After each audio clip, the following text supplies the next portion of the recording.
It's a rainy morning in Kampala and we drive 36 kilometers to Namawojolo, a popular roadside market in Mukono district known for selling roasted chicken to travelers on Malaba-Kampala highway.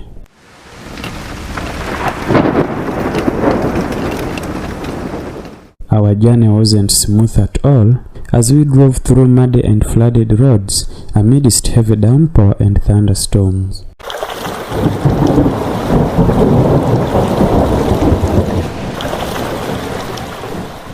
It took us over 1.5 hours to reach our destination.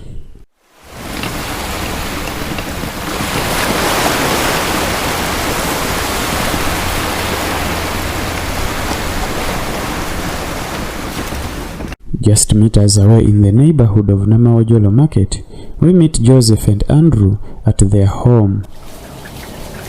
They have new innovation for us. Let's check it out. This item you see right here is a firewood oven and stove. The first explanation was on the new product that hasn't been put to use, as you can see.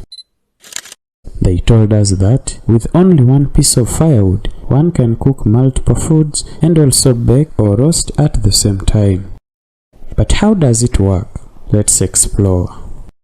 A single firewood oven has 3 chambers. One big chamber, which is the oven, and 2 smaller ones, one on top of the other. The downer smaller one is where the ash collects during cooking process, whereas the upper smaller one is where a piece of firewood is put and fire lit. Then the flat top is where saucepans and kettles are placed when cooking or boiling.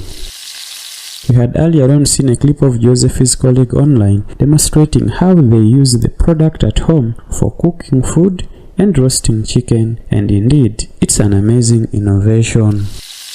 Here you can place your saucepans and kettles anywhere on the flat top of the stove and cook just any type of food.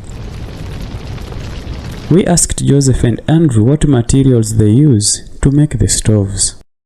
Joseph said they use clay, metal, and other materials that they import from outside Uganda. We use clay, metal, and other substances that we import from abroad.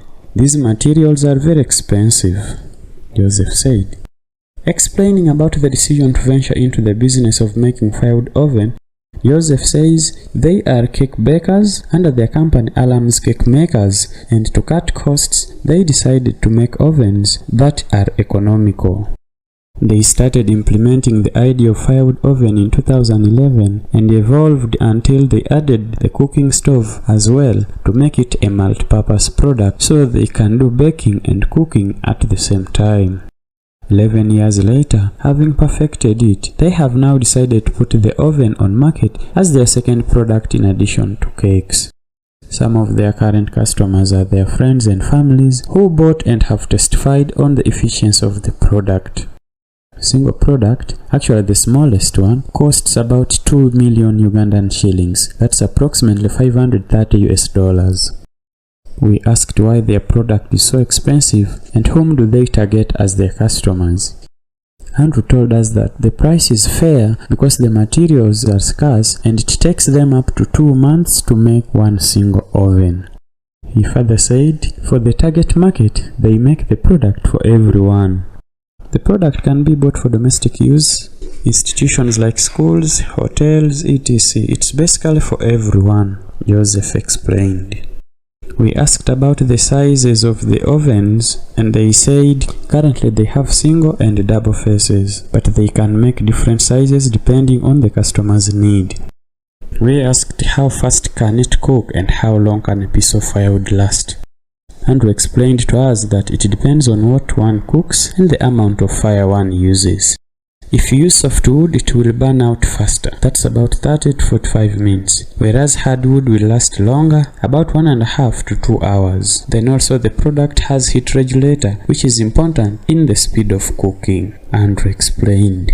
We asked if the oven uses a specific type of firewood. They said all types of firewood as long as it's dry, though they advise their customers to use hardwood that lasts longer for efficiency. We asked if they have any challenges so far with their business. Joseph told us that like any other business, COVID-19 came with a lot of devastating challenges to their business. However, they are optimistic that the future is brighter for them. He says another challenge is some of the customers take products and paying becomes a challenge. Others take long to pay, which makes their work difficult. They also said clients are still few. They only sell one stove in 2 to 3 months. Generally, people haven't known much about the product, but we are doing our very best to publicize it, and hopefully we shall make more sales, Joseph explains to us. Going forward, Joseph said their clients who want customized products can as well place orders in advance with the features they want. We wanted to know if Joseph and Andrew have plans of abandoning cake business and carry on with the stoves. They said, as businessmen, they will pursue a business that makes profits. However, they don't intend to forget their roots. We are businessmen. We would wish to do business that makes profits. But also, we can't forget our roots. If clients place orders for cakes, we shall still deliver to their satisfaction, Andrew told us. We asked the jobs they've created so far, and they told us currently they still do it as a family because of inadequate capital and also current low demand, but they intend to employ many people as the business grows. We asked them how easy is it to shift the stoves, and they said the stoves are very light. 2 people can easily carry the smallest one, and 4 people can carry the biggest one in size. We wanted to know whether the ovens have specific environment where they should be placed and used. They said their product should be placed indoors, like in the kitchen. Indoors they are really efficient and they don't produce smoke or soot. The product is very clean and the ash it produces is very little because it uses just a piece of firewood. We asked if the product needs special training for one to use, and they said it is very easy to operate just like an ordinary charcoal stove, but they give basic guidance to whoever buys the product. We asked them what are some of the precautions one should take while using their oven. Andrew told us that they give a manual which has detailed information about the do's and don'ts while using their product. While concluding our interview with Joseph and Andrew, we asked to prove if the time we took interviewing them, about 15 minutes, water was already boiling. And guess what? When Andrew opened the saucepans, water was surely boiling. It was a surprising and amazing experience.